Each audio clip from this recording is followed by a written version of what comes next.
Assalamualaikum warahmatullahi wabarakatuh. Innal hamdalillahilladzi a'dama ala ibadihi al-minnah bima dafa anhum kaida syaitani wa fanna wa radda amalahu wa khayyaba dhanna id ja'ala al-amra bil ma'ruf wan nahya 'anil munkar hisnan li awliyaihi wa junnah wa fataha lahum abwabal jannah wa arrafahum ana wasilata syaitan ila qulubihim as-sahawatul mustaqinnah wa inna bikum iha tusbihun nafsul mutmainnah dahiratal sawkati fi khasmiha qawiyatul minnah. Allahumma salli wa sallim wa sarrif wa majjid wa azim ala nabiyyina wa habibina wa syafi'ina wa maulana Muhammad qaidil khalqi wa mumahhidis sunnah wa ala alihi wa ashabihi dal absar ath-thaqibah wal uqulil murajjihah kama dzukira fil kitabi wa sunnah wa sallama tasliman katsira wa asyhadu an la ilaha illallah wahdahu la syarika lah wa asyhadu anna Muhammadan abduhu wa rasuluh arsalahu bil huda wa dinil haq lidhhirahu ala dini kullih walau karihal musyrikun walau karihal kafirun walau karihal munafiqun. Amma ba'du, usikum nafsi bi taqwallah faqad fazal muttaqun. Wa qala ta'ala wa idza qara'tal qur'ana fasta'id billahi minasyaitonir rajim. Yal hadirun al muhtaramun, betapa pentingnya untuk kita selalu memohon kepada Allah keselamatan, utamanya daripada godaan setan yang terkutuk. Bahkan dalam sholat pun kita diperintahkan untuk melakukan hal tersebut.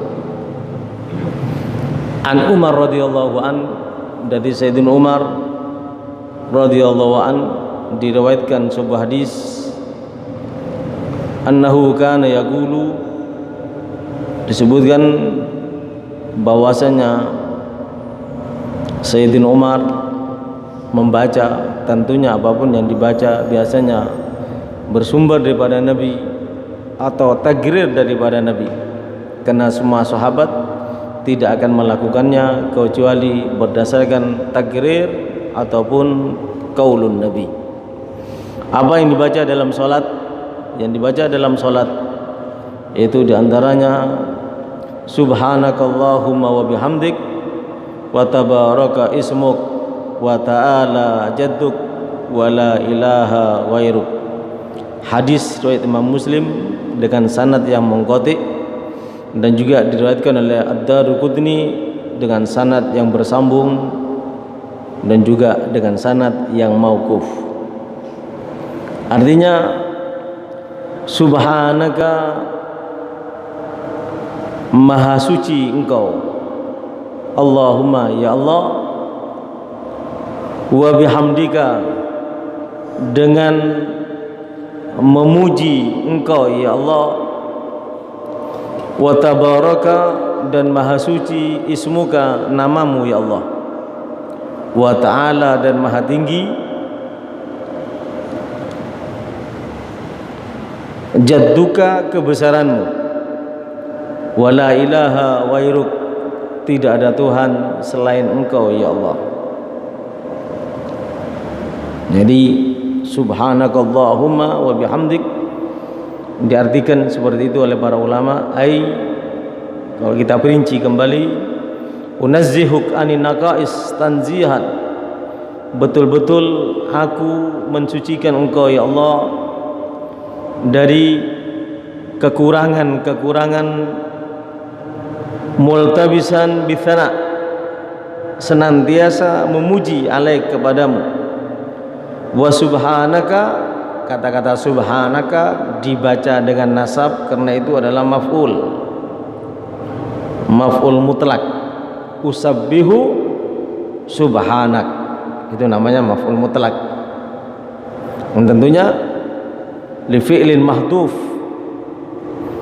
Maf'ul mutlak daripada fi'il yang dibuang, yang tentunya di sini termasuk faedah yang dimaksud litakid, untuk mengokohkan betul-betul aku memujimu, usabbihu subhanak.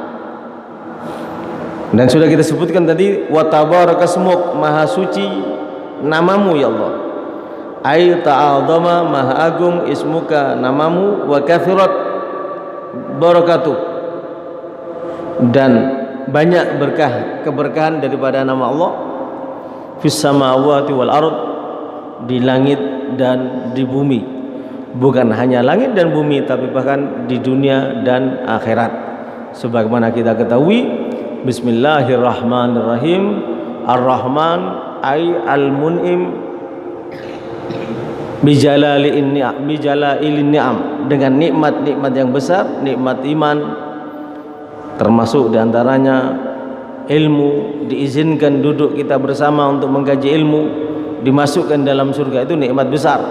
Jalailin ni'am ar-rahman, ar-rahim ay dagaiqiha, nikmat-nikmat yang kecil ya, seperti harta dan yang lainnya yang berbau dunia, itu nikmat yang kecil. Nah, di sini dikatakan, kalau kita katakan wa ta'ala jadduk, maha agung, atau tabarakasmuk, ta'adzama ismuk, maha agung namamu, banyak berkahmu di dunia dan di akhirat. Berkah itu kebaikan-kebaikan, tambahan kebaikan dari Allah Subhanahu wa taala. Dan disebutkan wa ta'ala jadduk ay alat adamatuk wartafa'at, tinggi dan terus naik tinggi tanpa batas keagunganmu. Wala ilaha ghairuk, tiada Tuhan kecuali Engkau ya Allah. Ai la ma'budu bihaqqin illallah. Ini yang dibaca oleh Sayyidina Umar dalam salatnya.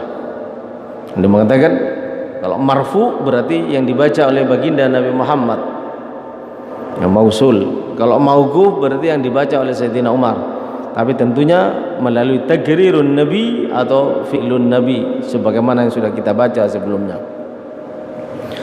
Dan hadis yang senada, wa nahwu Nabi Sa'id Al-Khudri, bersumber daripada Abu Sa'id Al-Khudri radhiyallahu an, marfu'an, secara marfu', indal khamsa, menurut imam ahli hadis yang 5. Wa kana yaqul, dia membaca ba'da takbir, setelah takbir,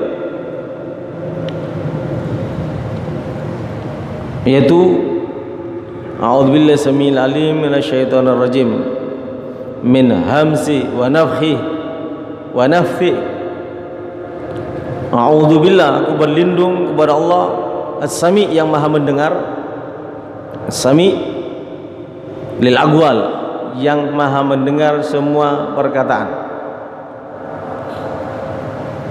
Al-Alim ay al-alim bima tukinhu dhamair, yang maha mengetahui dengan apapun yang ditutupi atau disembunyikan oleh hati. Allah tahu. In tubdu ma fi anfusikum au tukhfuhu yuhasibukum bihillah. Jika kalian tampakkan atau kalian sembunyikan di hati kalian, yuhasib bihillah, yuhasib, Allah akan menghisapnya, Allah akan mintai pertanggungan jawab. Itu awal turunnya ayat. Namun para sahabat datang kepada Nabi, ya Rasulullah, kullifna ma la natik, apakah kita, umatmu, para sahabatmu akan dipaksa untuk melakukan perbuatan yang kami tidak mampu? Maka Allah Subhanahu wa taala menyampaikan kepada baginda Nabi Muhammad, dan Nabi Muhammad menyampaikan kepada sahabatnya, kalau ada perintah, in tubdu ma fi anfusikum aw tukhfu yuhasibukum billah, Allah akan memintai pertanggungan jawab, maka bacalah ghufranak, pengampunanmu ya Allah. Kami tidak akan mampu melakukan apapun kecuali dengan pertolonganmu. Kalau ada keteledoran, kekurangan, kami mohon ampun ya Allah. Maka karena para sahabat berkata seperti itu, tidak berkata sebagaimana perkataan Bani Israel, sami'na wa asaina, kami dengar dan kami taat, kami bermaksiat. Tapi sahabat diperintahkan sami'na wa ata'na, kami dengar dan kami taat, kalau ada kekurangan kami mohon maaf. Akhirnya Allah Subhanahu wa taala mengampuni apapun kejelekan yang ada di hati kita selagi tidak diucapkan dan tidak dilakukan. Tapi harus diperangi. Itu keistimewaan umat baginda Nabi Muhammad sallallahu alaihi wasallam. 6. Hadis yang berikutnya ini, jadi berlindung kepada Allah yang maha mendengar semua perkataan, yang maha mengetahui semua apapun yang ditampakkan atau disembunyikan oleh hati, apalagi yang lebih dari itu. Minasyaitani, dari setan, ar-rajim, minasyaitani ay min syarrihi, daripada kejahatannya. Ar-rajim ay al-marjum, yang terkutuk, bimana maf'ul. Min hamzih, sudah kita artikan tadi, dari godaannya, ai waswasati wa jununi, bisikan jahat dan kegilaannya. Wa nafhi, dari tipuannya, ai kibrihi al-muaddi ilal kufri, kesombongan yang bisa mengakibatkan atau menyeret kepada kekafiran. Orang itu kalau sombong biasanya waliyadzubillah sebagaimana setan, karena kecokaan dan kesombongannya bisa menjadi kafir, bahkan lebih daripada kafir, sebagaimana Fir'aun. Karena kecokakan dan kesombongannya, dia berani mengatakan ana rabbukumul a'la. Ya, kita berlindung kepada Allah Subhanahu wa taala daripada kesombongan setan, kecongkaan setan, sehingga banyak menelorkan orang-orang yang ingkar kepada Allah seperti Fir'aun, Namrud dan raja-raja yang lainnya. Dan juga kesombongan yang ditampakkan oleh setan tatkala diperintahkan oleh Allah Subhanahu wa taala untuk sujud kepada Nabi Adam. Karena congkak dan sombongnya, maka setan tidak mau. Kita berlindung dengan kesombongan yang seperti itu. Tidak mau mengakui kebenaran kecuali yang datang dari diri kita. Dan Allah Subhanahu wa taala menyampaikan, "Ma manaka an tasjud?" Apa yang menjaga kamu tidak mau sujud tatkala aku perintahkan? Setan menjawab, "Khalaqtani min nar wa khalaqtahu min tin." Kau ciptakan aku dari api, api lebih mulia, dan kau ciptakan Adam dari tanah, dan tanah lebih hina daripada api. Karena kecongkakan dan kesombongannya, maka iblis tidak mau sujud. Karena kecongkakan dan kesombongannya, tatkala tobat melalui syafaat Nabi Musa alaihissalam, diterima tobatnya, tapi dengan persyaratan untuk sujud kepada Nabi Adam, tetap karena kecongkakan dan kesombongannya, iblis juga tetap tidak mau sujud. Bahkan dia mengatakan, bagaimana mungkin aku akan sujud kepada Adam?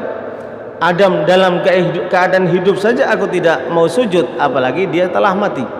Ini yang dimaksud min nafhi, ai min kibri al-muaddi ilal kufur. Jadi kita memohon perlindungan kepada Allah dari kecongkakan, dari kesombongan, dari keangkuhan yang dimiliki oleh setan. Kalau ditularkan kepada kita, maka kita akan sama seperti setan, congkak dan sombong hingga ingkar kepada Allah Subhanahu wa taala. Ini yang disampaikan oleh baginda Nabi Muhammad sallallahu alaihi wasallam yang bersumber daripada Sayyidina Umar ibn Khattab, dan disebutkan wa nafhi. An-nafhi itu adalah rayuannya. Rayuan itu dikenal ada dengan dua cara.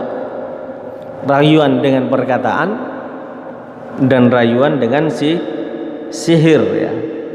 Nafsi al sihirnya. Wan nafath ibaratun an syair. Wal murad ma la yajuzu minal haja, apa yang tidak boleh dari serangan dengan kata-kata wa nahwi dan yang sepertinya, li'annahu yanfuthu min fih, karena dia meniup dari mulutnya, karuqyah, seperti ruqyah, karena syaitan yanfuhu fihi bil waswasa, seperti dibayangkan sepertinya syaitan itu meniupkan dengan bisikan-bisikan jahat. Fi ainihi fayu'adzimuhu fi ainihi, maka dianggap besar di matanya, wa yuhaqirun nas, namun dianggap hina di mata manusia, menjadikan hina di mata manusia. Wa yuhaqirun nas indahu, dan menghinakan, memandang hina manusia di sisi dirinya. Itu bisikan-bisikan jahat setan, memandang Nabi Adam lebih hina daripada dirinya dan memandang dirinya lebih mulia daripada Nabi Adam. Ini yang kita diperintahkan oleh Allah Subhanahu wa taala untuk memohon perlindungan kepada Allah daripada godaan setan yang terkutuk. Ini yang perlu kita fahami bersama, bahwanya setan tidak akan pernah berhenti untuk menjerumuskan kita, menyesatkan kita. Ya hadirun al-muhtaramun, an-nafath itu lebih cenderung dalam prakteknya yang dimaksud adalah syair atau sihir, dan itu berdasarkan firman Allah Subhanahu wa taala yang juga kita diperintahkan untuk memohon perlindungan kepada Allah Subhanahu wa taala, sebagaimana firman Allah Subhanahu wa taala, qul a'udzu birabbil falaq min syarri ma khalaq wa min syarri ghasikin idza waqab, dan dilanjutkan wa min syarri naffatsat fil uqad, tukang-tukang sihir, ay min syarri sawahir allawati ya'qidna addan atau ya'qidna addan fi khuyutin. Jadi sihir itu biasanya, ya maaf, kalau ini biasanya, kalau dulu itu pakai sihir itu pakai sisir, rambut diikat lalu dibacain dengan mantra-mantra, minta pertolongan kepada setan dan setan bisa berbuat. Itu namanya sihir yang terjadi. Bahkan waliyadzubillah, sihir seperti itu pernah dilakukan oleh seorang Yahudi yang bernama Labid al-Yahudi.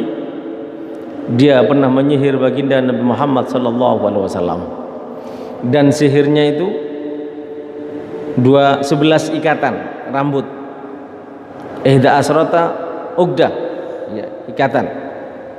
Lalu Allah Subhanahu wa taala memberitahu kepada baginda Nabi Muhammad sallallahu alaihi wasallam kalau Rasulullah sallallahu alaihi wasallam telah disihir dan ditaruh di sisir, diikat dengan ikatan rambut dengan sisirnya, lalu ikatannya tersebut Allah Subhanahu wa taala juga memberitahu di mana letaknya. Allah memberitahu juga di mana letaknya, itu di sumur tertentu yang sudah disebutkan oleh Allah Subhanahu wa taala. Sumur apa? Jibril menyampaikan untuk memerintahkan agar apa? Agar diambil rambut tersebut, ternyata di dalam sumur, di bawah batu, diambil oleh Sayyidina Ali, dan Jibril memerintahkan untuk membaca Al-Mu'awwidhatain, 2 surat untuk berlindung, dan jumlah 2 surat itu jumlah ayatnya sebanyak 11 ayat. 11 ayat itu sesuai dengan jumlah ikatan rambut Rasulullah, yaitu sebelah ikatan yang ada di sisir, dan dijadikan sebagai sarana untuk mensihir. Itu sebagaimana kita ketahui jumlah ayatnya. Bismillahirrahmanirrahim. Qul a'udzu birabbil falaq min syarri ma khalaq wa min syarri wasikin idza waqab wa min syarri naffatsatil 'uqad wa min syarri hasidin idza hasad. 5 ayat. Ayat berikutnya 6 ayat. Qul a'udzu birabbil nas malikin nas ilahin nas min syarril waswasil khannas alladzi yuwaswisu fi sudurin nas minal jinnati wan nas. Setelah Rasulullah membaca per ayat, maka ikatan sihir itu terlepas. kekuatan sihir dengan 12 ikatan itu terlepas berkat bacaan yang dibaca oleh baginda Nabi Muhammad berdasarkan wahyu dari Allah melalui malaikat Jibril. Sehingga apa gerangan yang terjadi? Baginda Nabi Muhammad sallallahu alaihi wasallam disebutkan pada saat kena sihir itu baginda Nabi Muhammad sallallahu alaihi wasallam sampai mengalami kelupaan, tapi tidak merubah syariat. Jadi beliau melakukan suatu perbuatan, tapi beliau merasakan melakukan suatu perbuatan padahal beliau tidak melakukan perbuatan tersebut. Ini yang pernah terjadi kepada baginda Nabi Muhammad sallallahu alaihi wasallam. Lalu bagaimana tentang firman Allah Subhanahu wa taala, wallahu ya'simuka minan nas, Allah akan melindungi kamu daripada manusia. Iya, Allah Subhanahu wa taala melindungi Nabi Muhammad. Kalau kena sihir pernah. Kenapa Rasulullah pernah kena sihir? Kenapa Rasulullah kena sihir? Tujuan utamanya adalah mengajarkan kepada umatnya untuk selalu membaca Qul a'udzu birabbil falaq dan Qul a'udzu birabbin nas yang dikenal dengan al-mu'awwidhatain. Dan dua surat ini dibaca dalam ratib atos, dibaca dalam ratib tahaddud yang setiap Sabtu malam Minggu kita baca di tempat ini, dan dibaca juga dalam Wirdul Latif. Ini menunjukkan kita kalau Nabi Muhammad saja memohon perlindungan, maka kita juga harus memohon perlindungan. Dan dengan dua surat itu insya Allah kita akan dilindungi oleh Allah Subhanahu wa ta'ala. Jadi saya ulang kembali, disihirnya baginda Nabi Muhammad, bukan Nabi Muhammad tidak dijaga, tapi disihirnya Nabi Muhammad dan kena sihir baginda Nabi Muhammad dalam rangka untuk mengajarkan kepada umatnya bagaimana kalau kena sihir cara mengobatinya. Sebenarnya kita ketahui hadis muttafaqun alaih, saya ulang kembali, bersumber daripada Aisyah radhiyallahu anha, anna Nabiy sallallahu alaihi wasallam suhira hatta yukhayyala ilaihi an yasna syai' wa lam yasna'hu. Rasulullah kena sihir, saking dahsyatnya sihir tersebut Rasulullah itu merasa dia melakukan sesuatu padahal apa yang dia rasa telah dia lakukan tidak dilakukannya. Tapi sihir yang mengenai Rasulullah tidak merusak akalnya, tidak merusak syariat, dan tidak mematikan baginda Nabi Muhammad. Yang berarti sihir tersebut la yakdahu ismatah, tidak bisa sampai mencacati, mencederai atau mengganggu pemeliharaan Allah terhadap baginda Nabi Muhammad sallallahu alaihi wasallam. Adapun sakit-sakit yang biasa seperti Rasulullah, ya, gigi gerahamnya sampai pecah dalam peperangan, sampai berdarah dalam peperangan, kena sihir, itu manusiawi, itu masalah biasa, tapi tidak bisa merubah syariat. Itu poin yang paling penting yang disampaikan dalam hadis ini, yang datang merupakan pembelajaran dari Allah kepada Nabi Muhammad, yang tentunya pembelajaran ini ditujukan kepada kita umat baginda Nabi Muhammad sallallahu alaihi wasallam. Al-hadirun al-muhtaramun, saya ulang kembali, makanya kita dianjurkan untuk membaca a'udzubillahi minasy syaitonir rajim. Jadi setiap salat, jadi perlu kita pahami surutu sunniyatut ta'awud atau surutu sunniyatit ta'awud, syarat sunnahnya membaca a'udzubillahi minasyaitonir rajim dalam salat itu ada 4. Jadi kapan kita dianjurkan, sebagaimana hadis yang diriwayatkan oleh Sayyidina Umar bin Khattab, hadis yang diriwayatkan Abu Sa'id Al-Khudri yang tentunya bersumber daripada baginda Nabi Muhammad, kapan kita disunahkan membaca a'udzubillahi minasyaitonir rajim, itu ada 4 syarat kalau kita baca dalam salat kita. Yang pertama, ayyudrikal imam fil qiyam, Kalau kita sholat, takbirnya bersama imam. Jadi imam takbir, Allahu Akbar, kita takbir. Untuk makmum kita tidak terlambat lah. Yang kalau kita baca A'udzubillahi minasyaitonirrajim tidak mengurangi bacaan suratul Fatihah kita.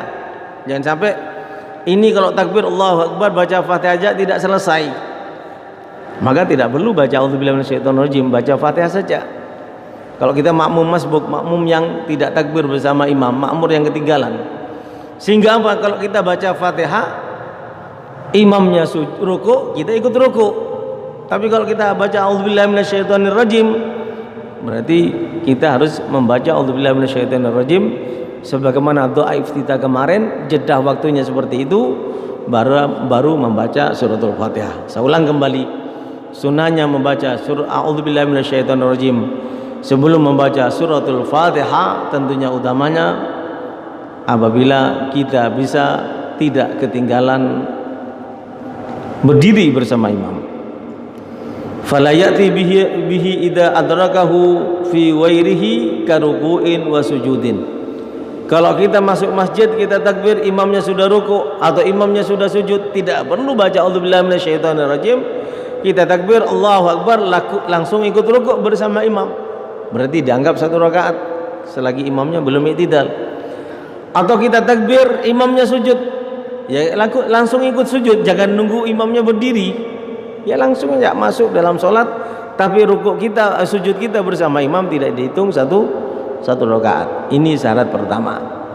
Jadi wajib orang yang membaca ta'awudz, syaratnya itu untuk pada saat membaca ta'awudz dia membacanya dalam keadaan bisa berdiri, menangi bersama imam, berdiri pada waktu sholatnya, bukan imamnya rukuk atau sujud. Syarat yang kedua, Allah yasra'a fil Fatihah, belum memulai baca suratul Fatihah. Ya Allahu Akbar, bismillahirrahmanirrahim, tak sunnah lagi, ta'awudnya tak ada lagi kesunahannya.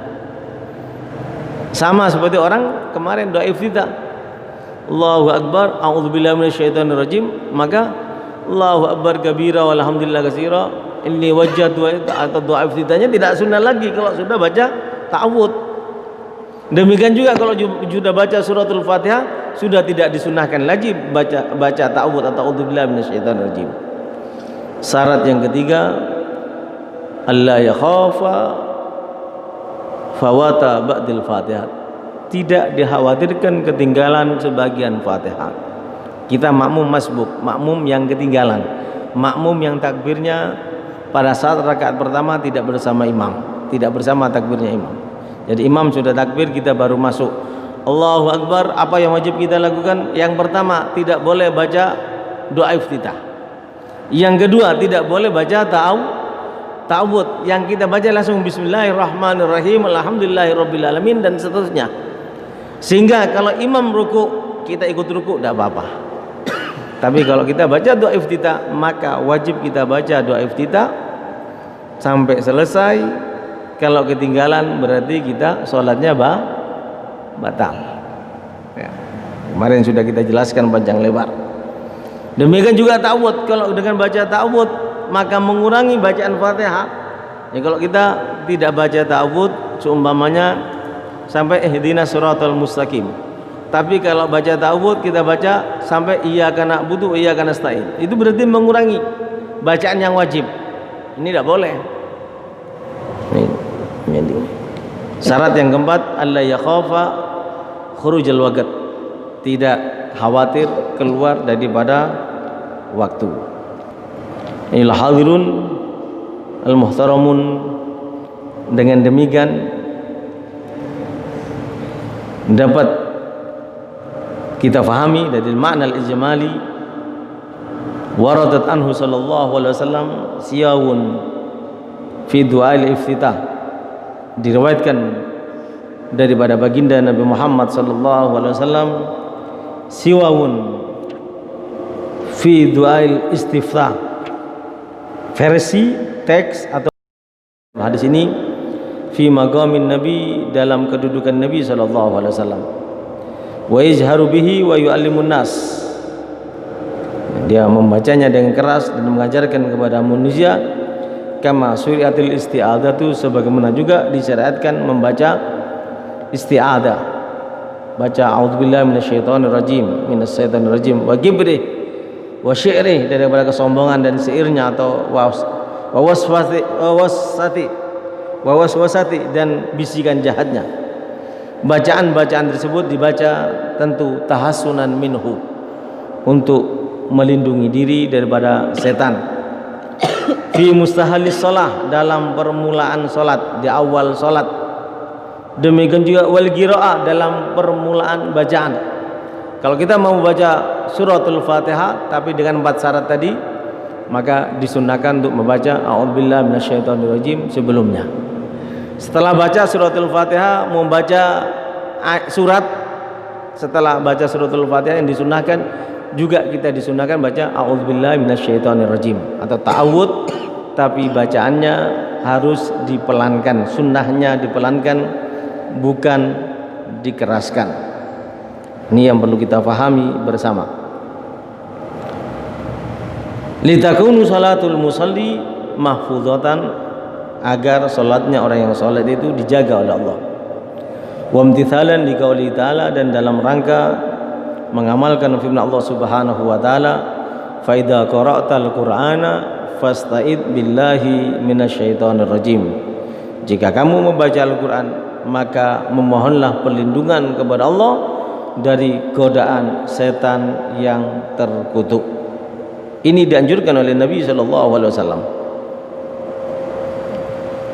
Dan bahkan bukan Nabi yang menganjurkan, ini diperintahkan oleh Allah Subhanahu wa taala.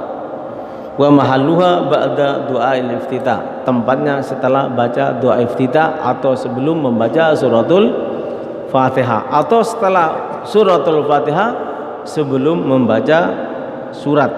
Itu yang dianjurkan oleh baginda Nabi Muhammad sallallahu alaihi wasallam, yang diperintahkan oleh Allah dan diikuti oleh para sahabat, di antaranya oleh Sayyidina Umar Ibn Khattab. Bahkan para ulama kita, para salaf kita, karena setan itu tidak akan pernah puas. Setan itu tidak akan pernah puas untuk menjerumuskan orang dalam kesesatan. Ada orang diberi kesenangan untuk belajar dan diberi kesenangan untuk ibadah, tapi jauh daripada ilmu agama. Sebagaimana yang sudah sering kita sampaikan, bagaimana ada seorang tua sudah 60 tahun aktif di masjid, tapi tidak pernah menghadiri pengajian, tidak pernah mendengarkan penjelasan para ustadz, para kiai, tidak pernah mengkaji ilmu agama, sehingga sholatnya salah terus, wudunya salah, sholatnya salah. Dimana pada saat sholatnya salah, wudunya salah, berarti tidak diterima. Dan orang ini sudah 60 tahun, dilihat oleh seorang ulama, dilihat, kok salah wudhu kamu, kok salah sholat kamu. Berapa lama kamu di masjid ini? Dia jawab 60 tahun. Kamu sholat seperti ini berapa lama? Ya 60 tahun. Maka dijawab sama si ulama ini, berarti kamu ibadah sholatmu selama 60 tahun karena tidak sesuai dengan syarat rukunnya, ditolak oleh Allah dan diajarkan oleh si ulama tadi, lalu dia diwajibkan untuk mengganti ibadahnya selama 60 tahun. Ini bahayanya kalau kita tidak belajar ilmu agama. Oleh sebab itu baginda Nabi Muhammad SAW menyampaikan, al ilmu imamun wal amalu tabi'uh. Ilmu itu imam dan amal itu adalah makmumnya. Kalau kita ingin melakukan sholat berjamaah, tidak bisa dikatakan sholat berjamaah tanpa adanya imam ataupun tanpa adanya makmum. Demikian juga kita punya ilmu tidak diamalkan, tidak bermanfaat, tidak dikatakan sholat berjamaah. Ta'lamu ma syi'tum fa wallahi la yuqbal minkum hatta ta'malu. Belajarlah sesuka kamu, demi Allah, kata sabda Nabi, tidak akan pernah diterima tanpa kamu mengamalkannya.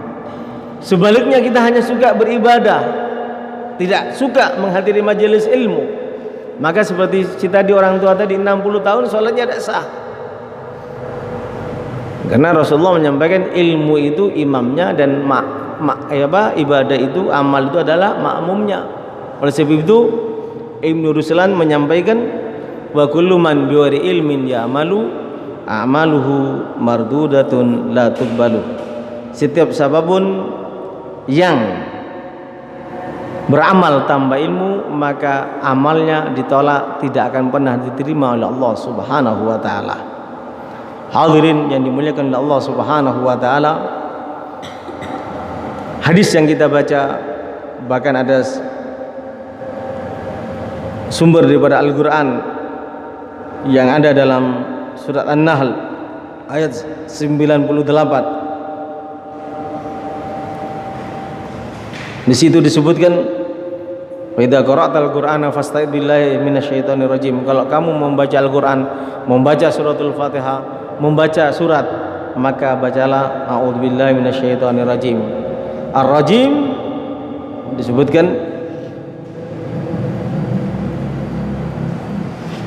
dalam kitab Faidul Ilahil Malik ayat al-matrud ar-rahmatillah, yang terusir daripada rahmat Allah, au minar rajmi, atau dari kata rajmi, ar-rajmi bisyihab, dilempar dengan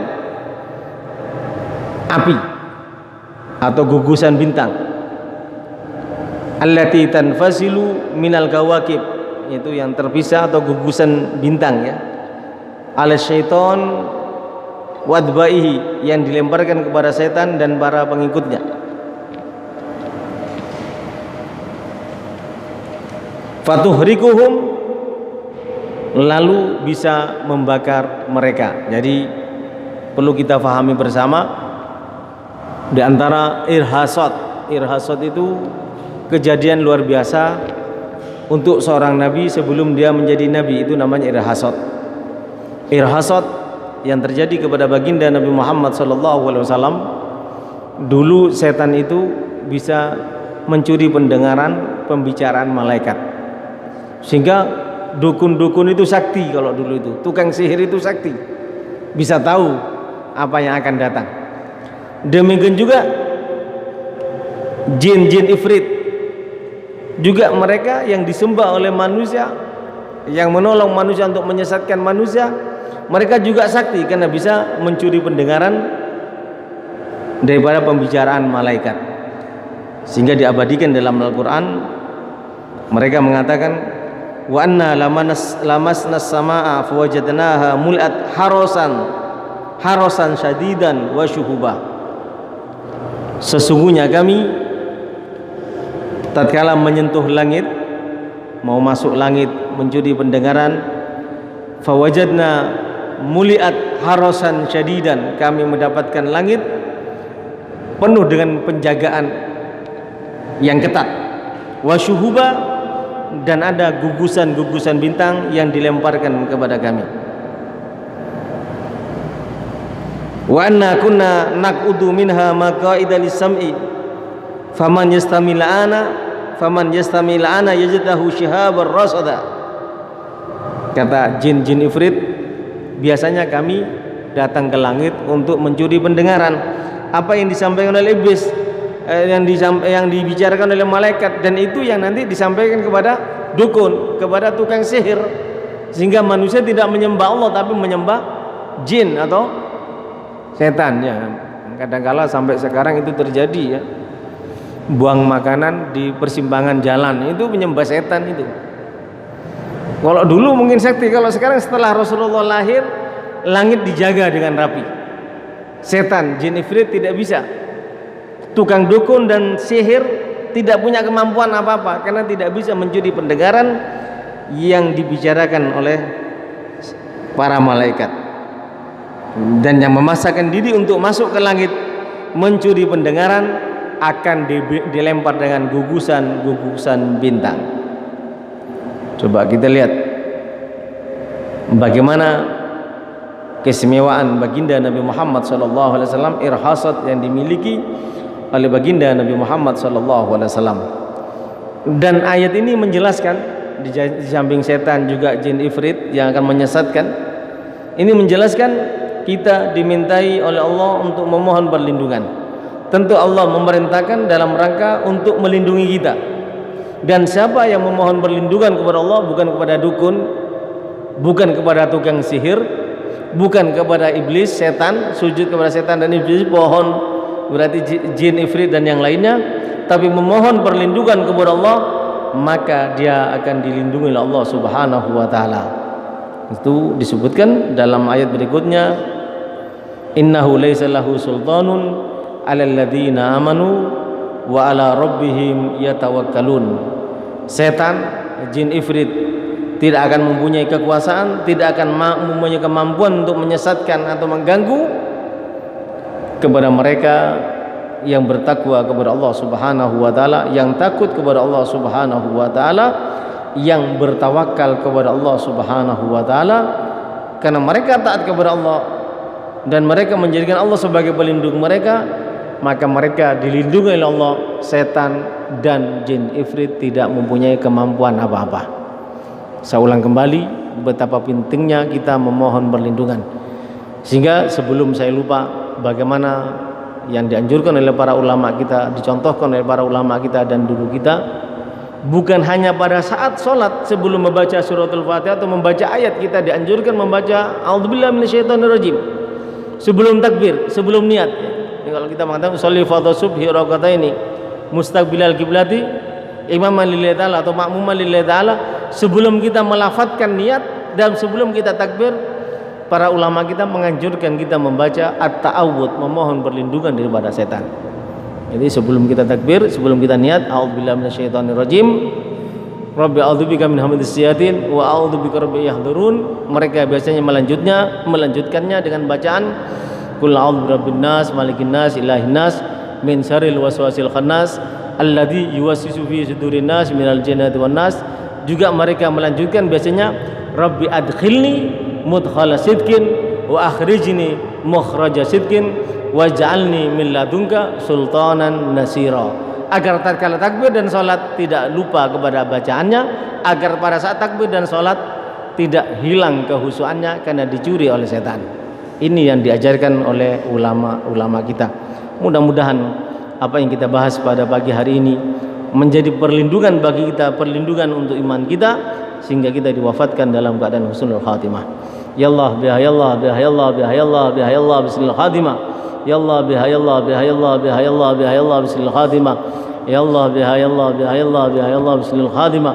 Bi jahi tahar rasul jid rabbana bil qabul wa hab lana kullasul rabbi istajib li amin rabbi fanfa'na bi barakatihim rabbi fanfa'na bi barakatihim rabbi fanfa'na bi barakatihim wahdinal husna bi hurmatihim wa amithna fi tariqatihim wa mu'afatihim minal fitani wal afwa minkum. Wassalamu alaikum warahmatullahi wabarakatuh. Bismillah.